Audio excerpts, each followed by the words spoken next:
बंधु माने आजिर एही कार्यक्रम को आपण मानकु स्वागत।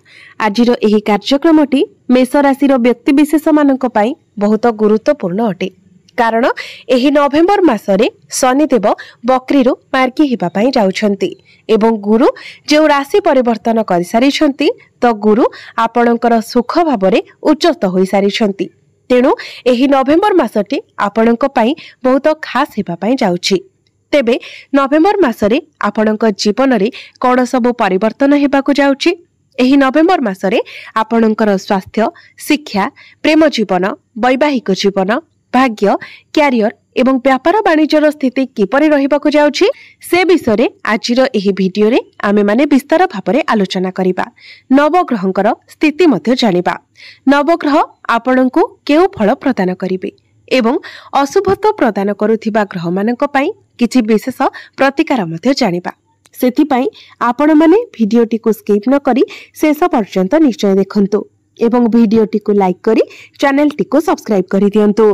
कमेंट बॉक्स रे भक्ति एवं श्रद्धार सहित जय श्री जगन्नाथ, जय मां लक्ष्मी निश्चय लिखंतु। तो बंधु माने आसंतु आरंभ करिबा आजिर एही कार्यक्रम को, जहां आपणकर जन्म राशि तथा चंद्र राशि उपरे आधारित अटे। तेबे राशि चक्रर 12 गोटी राशि मध्यरु प्रथम राशि हेउची मेष राशि एवं मेष राशिर राष्ट्राधिपति हेउछंती मंगल। तो बंधु माने सर्वप्रथमे आसंतु नवग्रहंकर स्थिति विषय जानि नेबा। तो नवेम्बर मास आरंभ रे आपणक कुंडलीर चतुर्थ भावरे गोचर करूछंती गुरु, पंचम भावरे गोचर करूछंती केतु, सप्तम भावरे गोचर करूछंती शुक्र एवं सूर्य, अष्टम भावरे गोचर करूछंती बुध एवं आपणकर राष्ट्राधिपति मंगल, एकादश भावरे गोचर करूछंती राहु एवं आपणकर द्वादश भावरे गोचर करूछंती शनि। तो आपण माने जानते वर्तमान आपणक राशि रे शनि 7.5 चलीछि एवं शनि बकरी अवस्था अछंती। तेबे 27 नवेम्बर को शनि बकरी रो मार्गी होई जिवे। तो सर्वप्रथमे आसंतु जानिबा आपणकर स्वास्थ्य किपरि रहिबो एही नवेम्बर 2025 रे। तेबे बंधु माने कुंडलीर प्रथम भावटी होइथाय आपणकर स्वास्थ्यर भाव, इम्युनिटी सिस्टम रो भाव एवं आपणकर प्रथम भावर अधिपति हेउछंती मंगल। मंगल आपणक कुंडलीर अष्टम भावरे गोचर करूछंती। एही नवेम्बर मासरे मंगलंकर कोनोसी राशि परिवर्तन हेबार नाही। तो संपूर्ण नवेम्बर मासटी मंगल आपणकर अष्टम भावरे रहिबे। आपण माने जानिथिबे जे अष्टम भावटी को कुंडली रे भलो बोली माना जाई न थाए, किंतु आपणक पई खुशीर कथा हेउची जे मंगल निजर स्व राशि रे स्व गृह रे अछंती एवं अष्टम भावरे विपरीत राजयोगर निर्माण करूछंती। मंगलंकर स्थिति आपणकर अष्टम भावरे बहुत मजबूत रहुछि। गुरुंकर स्थिति मध्य एही नवेम्बर मासरे आपणकर कुंडली रे बहुत भलो रहुछि। सूर्य मध्य 16 नवेम्बर पर्यंत आपणकर केंद्र रे रहुछंती। तेबे 16 नवेम्बर को जेतेबेले सूर्य आपणकर अष्टम भाव को प्रवेश करिवे तो 16 नवेम्बर परे आपणकर आखिरे टिके ज्वलन अनुभव करंती। विशेषतः आपणकर डाहाण पट आखिरे आपण टिके ज्वलन अनुभव करि पारंती किंबा आपणकर टिके इन्फेक्शन भली प्रॉब्लम देखा देई पारे। एहा सहित सूर्य जेहेतु आपणकर पंचम भावर अधिपति अटंती, पंचम भावटी होइथाय पेटर भाव। तो सूर्य जेतेबेले अष्टम भावरे गोचर करिवे आपणको आपणक खाद्यपेयर टिके विशेष जत्न नेबार अछि। जेते पारिबे आपण बाहरर खाइबा को अवॉइड करंतु, निज घरर खाद्य हेल्दी फूड खाइबा को चेष्टा करंतु। कारण आपण जदि बाहरर खाद्य किछि खाउछंती, किछि अनहेल्दी फूड खाउछंती तो आपणकर पेट जनित समस्या देखा देई पारे। किंतु 16 नवेम्बर पूर्वरु आपणकर स्वास्थ्य संपूर्ण भाबरे भलो रहिबो। 16 नवेम्बर पर्यंत आपणकर स्वास्थ्य रे कोनोसी भी समस्या देखा जाउ नाही एवं 16 नवेम्बर परे आपणको बास एही छोटो मोटो जिनिसर ध्यान रखिबार अछि। नचेत सेमिति किछि बड़ धरणर स्वास्थ्य जनित समस्या एही नवेम्बर मासरे आपणकर देखा जाउ नाही। एबे आसंतु जानिबा आपणकर शिक्षा क्षेत्र किपरि रहिबो एही नवेम्बर 2025 रे। तो बंधु माने कुंडलीर पंचम भावटी होइथाय आपणकर शिक्षार भाव। आपणक पंचम भावर अधिपति हेउछंती सूर्य। सूर्य आपणक कुंडलीर सप्तम भावरे गोचर करूछंती एवं आपणकर पंचम भावरे गोचर करूछंती केतु। बंधु माने केतु हेउछंती परिवर्तनर ग्रह। तो निश्चित भाव में जेबेठारु केतु आपणकर पंचम भाव में गोचर करुछंती सेबेठारु आज पर्यंत निश्चित भाव में आपणकर शिक्षा क्षेत्र में आपण किछि ना किछि परिवर्तन करिथिबे। जदि कोनोसी प्रकारर परिवर्तन आपणकर शिक्षा क्षेत्र में आपण करिनाहंती तो खूब शीघ्र कोनोसी ना कोनोसी परिवर्तन आपणकर शिक्षा क्षेत्र में हेबाकु जाउछि। आपण कोनोसी नूतन स्थान रे एडमिशन करि पारंती, किछि फॉर्म फिलअप करि पारंती। आपण जदि कोचिंग नेउछंती तो आपणकर कोचिंग सेंटर मध्ये आपण चेंज करि पारंती। किछि ना किछि परिवर्तन आपण आपणकर शिक्षा क्षेत्र में निश्चित भाव में करबाकु जाउछंती। किंतु 16 नवेम्बर को सूर्य जेतेबेले आपणकर अष्टम भाव में गोचर करिवे तो आपणकर मन रे किछिटा कन्फ्यूजन क्रिएट होई पारे। पाठ पढ़ारो आपणकर एकाग्रता टिके हटि पारे। किंतु 16 नवेम्बर पूर्वरु आपणकर पाठ पढ़ा बहुत भल रहिबो। 16 नवेम्बर पूर्वरु जदि आपणकर किछि एग्जाम अछि, कॉम्पिटिटिव एग्जाम अछि, कोनोसी सरकारी परीक्षा अछि तो निश्चित भाव में सेथिरे आपण उत्तीर्ण हेबे। कारण 16 नवेम्बर पर्यंत सूर्यंकर स्थिति बहुत भल रहुछि। एबे आसंतु जानिबा आपणकर प्रेम जीवन किपरि रहिबो एही नवेम्बर 2025 रे। तो बंधु माने कुंडलीर पंचम भावटी आपणकर शिक्षार भाव हेबा सहित पंचम भावटी मध्ये होइथाय आपणकर प्रेम जीवनर भाव। तो मु पूर्वरु ही कहि सारिछि आपणक पंचम भावर अधिपति हेउछन्ति सूर्य। सूर्य आपणक कुंडलीर सप्तम भावरे गोचर करुछन्ति एवं आपणकर प्रथम भावर अधिपति मंगल आपणकर अष्टम भावरे गोचर करुछन्ति। तेबे बंधु माने आपणकर पंचम भावरे गोचर करुछन्ति केतु एवं जेबेठारु केतु आपणकर पंचम भावरे प्रवेश करिसेंति आपण लक्ष्य करुथिबे जे आपणकर प्रेम जीवन रे सब बेले छोट छोट कथा को नेकी झगड़ा सृष्टि हेउची। छोट छोट कथा रे ही आपणक मध्य रे आर्गुमेंट हेउची, मिस अंडरस्टैंडिंग हेउची। जो कथा रे किछि सेमिति किछि कारण नथिबो सेही कथा को नेकी मध्य आपणक मध्य रे फाट सृष्टि हेउची। सूर्यंकर दृष्टि आपणकर प्रथम भाव उपरे रहुछि एवं मंगलंकर दृष्टि आपणकर वाणी भाव उपरे रहुछि, जहा फल रे आपणक मध्य रे भी टिके एग्रेशन आसी जाउछि। आपण टिके शॉर्ट टेम्पर होई जाउछन्ते एवं 16 नवेम्बर परे सूर्यंकर दृष्टि मध्य आपणकर वाणी भाव उपरे पड़िबो।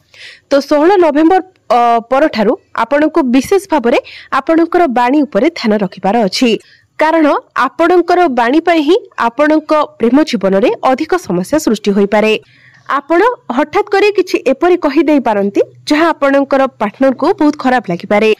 आउ गोटे कथा आपण भल भाबरे मन रखिबा उचित जे केतु हेउछन्ती पापी ग्रह, मुंडविहीन ग्रह। केतु आपणकर पंचम भावरे गोचर करुछन्ती। तो छोट छोट कथा रे भी आपणकर पार्टनर आपणक मध्यरु कमी बाहर करिवे। जे पर्यंत केतु आपणकर पंचम भावरे गोचर करुछन्ती से पर्यंत आपणको विशेष भावरे एई सब कथा प्रति ध्यान रखिबार अछि। एबे आसंतु जानिबा आपणकर वैवाहिक जीवन किपरि रहिबो एही नवेम्बर 2025 रे। तो बंधु माने कुंडलीर सप्तम भावटी आपणकर वैवाहिक जीवनर भाव एवं आपणक जीवन साथीर भाव। आपणकर सप्तम भावर अधिपति हेउछन्ती शुक्र। शुक्र आपणकर सप्तम भाव ही गोचर करुछन्ती एवं 26 नवेम्बर को शुक्र आपणकर अष्टम भाव को प्रवेश करिवे। तो शुक्र जे पर्यंत आपणकर सप्तम भाव में रहिबे अर्थात 26 नवेम्बर पर्यंत कहिबाको गले संपूर्ण नवेम्बर मासटी आपणकर वैवाहिक जीवन बहुत भल रहिबो। कारण जेते बेले कोनोसी ग्रह निजर स्वगृह रे गोचर करिथांती तो निश्चित भाव में सही भाव सह जड़ित जेकोनोसी जिनिस को से अधिक भल बनाई थांती। तो शुक्र जेहेतु आपणकर सप्तम भाव में अछंती तो आपणकर वैवाहिक जीवन बहुत भल रहिबो। पूर्वरु जदि आपणक वैवाहिक जीवन रे कोनोसी प्रकारर मतभेद थिला, कोनोसी प्रकारर डिस्टर्बेंस थिला तो से सब दूर होई जिवो। आपणक मध्यरे भल पाइबा बढ़िबो। आपण परस्पर को बुझी पारिबे। आपण दुई जण मिसी किछि बड़ डिसिजन नै पारंती। आपण निजर घर पई किछि बड़ जिनिस किणाकिणी करि पारंती। तेबे बंधु माने सूर्य मध्य जेहेतु आपणकर सप्तम भाव में अछंती एवं सूर्य आपणकर सप्तम भाव में निचस्थ अछंती तेणु आपण आपणकर जीवन साथी मध्य टिके क्रोध देखा पाई पारंती, एग्रेशन देखा पाई पारंती। से आपणको निज हिसाब रे चलाइबाको पसंद करिवे। किंतु शुक्रंकर स्थिति जेहेतु भल रहुछि तो वैवाहिक जीवन को नेकी चिंता करिवार कोनोसी भी कारण नाही। एबे आसंतु जानिबा सबुठारो गुरुत्वपूर्ण विषय वस्तु आपणकर भाग्य क्यारियर एवं व्यापार वाणिज्यर स्थिति किपरि रहिबो एही नवेम्बर 2025 रे। तो बंधु माने कुंडलीर नवम भावटी होइथाय भाग्यर भाव। आपणकर नवम भाव अर्थात भाग्य भावर अधिपति हेउछन्ति देवगुरु बृहस्पति। तो बंधु माने एही नवेम्बर मासरे गुरु आपणकर चतुर्थ भावरे गोचर करूछन्ति, जहाँकि आपणको पाई सबुठारु गुरुत्वपूर्ण कथा अटे। दीर्घ 12 वर्ष परे गुरु आपणकर चतुर्थ भावरे गोचर करूछन्ति एवं आपणकर चतुर्थ भावरे गुरु उच्चस्थ अछन्ति। तेबे आपणकर भाग्यर कनेक्शन आपणकर चतुर्थ भाव सहित हेउछि, पुनर्बार आपणकर दशम भाव सहित हेउछि, आपणकर द्वादश भाव सहित मध्य एहार कनेक्शन रहुछि। कारण गुरु आपणकर चतुर्थ भावरे रही आपणकर द्वादश भाव, दशम भाव एवं अष्टम भाव को देखुछन्ति। तो आमे जदि कहिबा तो एही नवेम्बर मासरे आपणको संपूर्ण रूप रे आपणको भाग्यर साथ मिलिबाको जाउछि। एही नवेम्बर मासरे आपणकर भाग्य प्रबल रहिबो, कारण आपणकर भाग्य भावर अधिपति हेउछन्ति गुरु एवं भाग्यर कारक मत हेउछन्ति गुरु एवं गुरु आपणकर चतुर्थ भावरे सुख स्थान रे उच्चस्थ अछन्ति। तेणु एही नवेम्बर मासरे आपण जेउ भी कार्य रे हाथ देबे सेथिरे निश्चित भावरे आपणको सफलता मिलिबो। पूर्वरु आपणकर जे काम गुडिक अटकी रहितिला वर्तमान ताहा चालू हेबाको लागिबो एवं एही नवेम्बर मासरे आपण किछि बड़ जिनिस मध्य किणा किणी करि पारंती। जदि आपण किछि बड़ कार्य आरंभ करबाको चाहुचंती, किछि बड़ डिसिजन नेबा पई चाहुचंती, किछि बड़ इन्वेस्टमेंट करबाको चाहुचंती, तो निश्चित भाबरे आपण ताहा करिनियंतु, कारण सेतिरे आपणको सफलता मिलिबो। जदि पूर्वरु आपण कोनोसी इन्वेस्टमेंट करिथिले तो एही नवेम्बर मासरे आपणको बड़ लाभ मिलिबाको जाउछि। एबे आसंतु जानिबा आपणकर क्यारियर किपरि रहिबो एही नवेम्बर 2025 रे। तो बंधु माने कुंडलीर दशम भावटी होइथाय आपणकर क्यारियर भाव एवं आपणकर दशम भावर अधिपति हेउछन्ति शनि। शनि आपणको कुंडलीर द्वादश भावरे गोचर करूछन्ति। तेबे शनि जेहेतु आपणको द्वादश भावरे गोचर करूछन्ति तो आपणको ऊपर रेस्पोंसिबिलिटी टिके अधिक रहिबो। आपणकर घर परिवार को नेकी हो, आपणकर क्यारियर को नेकी हो, कार्य क्षेत्र को नेकी हो, किंतु आपणको ऊपर रेस्पोंसिबिलिटी अधिक रहिबो। एही समय आपण टिके अधिक भागदौड़ मध्य। बंधु माने आपण माने प्रथमे द्वादश भावटी को जानिबा उचित। द्वादश भावटी हेउची हमर पाद एवं प्रथम भावटी हेउची हमर मुंड। यार अर्थ हेउची शनि जेहेतु आपणकर द्वादश भावरे गोचर करूछन्ति तो आपणको बहुत अधिक परिश्रम करिबाको पड़िबो, भागदौड़ करिबाको पड़िबो, जहा फଳରେ आपण आपणकर पादरे मध्य टिके जंत्रणा अनुभव करि पारंती। कारण आपण पादरे चालिक ही अधिक यात्रा करिवे। तेबे आपण मने रखंतु आपणको ऊपर को जहाँ भी रेस्पोंसिबिलिटी आसुची, जहाँ भी दायित्व आसुची, आपण ताको कंप्लीट करबा को चेष्टा करंतु, नचेत आपणको मध्यरे थकापण देखा देई पारे। शनिदेव आपणको बहुत अधिक समस्या रे पकाई देई पारंती, कारण शनि हेउछन्ति कर्मर कारक ग्रह। तो आपण जेते अधिक निजर कर्म को ठीक भाबरे करिवे शनिदेव आपणको शुभ फल प्रदान करिवे। जदि आपण आलस्यर बशवर्ती होंती, निजर काम को एडांती, ताहले आपण अधिक समस्या रे पड़ी पारंती। जो माने विदेश यात्रा करबा को चाहुतिले, निजर काम कार्य को नेकी दूर यात्रा करबा को चाहुतिले किंबा विदेश यात्रा करबा को चाहुतिले सेमानको पई समय बहुत भल रहिबो। जो माने मेष राशि व्यक्ति माने विदेश रे रही कोनोसी काम कार्य करूछंती सेमानको शनिदेव शुभ फल प्रदान करिवे। जेतेबेले शनिदेव मार्गी होई जिवे अर्थात 27 नवेम्बर ठारू आपनको अधिक शुभ फल प्राप्ति हेबो। यह व्यतीत आपणकर क्यारियर रे जदि आपणक विरुद्ध रे किछि पॉलिटिक्स चलीतिला, आपण आपणकर सीनियर आपणकर बॉस को लेके जदि चिंतित थिले, आपणकर चेष्टा परे जदि आपणकर प्रमोशन होई पारु नथिला, तो शनिकर मार्गी हेबा परे ए सब क्षेत्र रे आपण एक भल परिवर्तन देखिबा को पाइबे। तेबे आपण मने रखंतु जे कोनोसी भी कार्य रे आपण तरबरिया भाबरे किछि भी डिसिजन नियंतु नाही एवं जेते पारिबे निजर बाणी उपरे आपण संयमता रखिबा पई चेष्टा करंतु। बिजनेस कथा जदि कहिबा, बिजनेस आपणकर एही नवेम्बर मासरे भल रहिबो, किंतु 23 नवेम्बर परे बिजनेस आपणकर अधिक भल रहिबो, कारण व्यापार वाणिज्यर कारक ग्रह बुध आपणकर नवम भावरे गोचर करिवे। किंतु जेहेतु आपणकर सप्तम भावर अधिपति शुक्र बहुत भल स्थिति रे रहउछंती, केंद्र रे रहउछंती, निजर स्वराशि रे रहउछंती, तेणु संपूर्ण मासटी आपणकर बिजनेस को लेकी बहुत भल रहिबो। आपणकर डेली इनकम बढ़िबो। बिजनेस रे आपण प्रॉफिट देखिबा को पाइबे।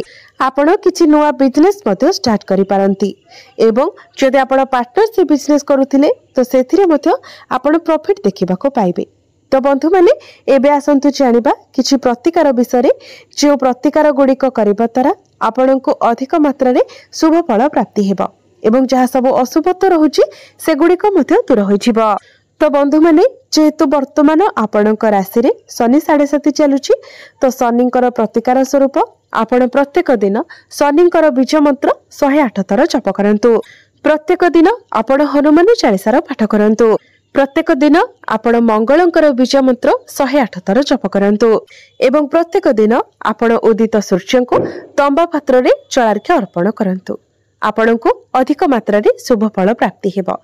तो बंधु माने आपणकर जीवन मंगलमय हेउ, एहा ही ईश्वरंक निकटरे मोर प्रार्थना।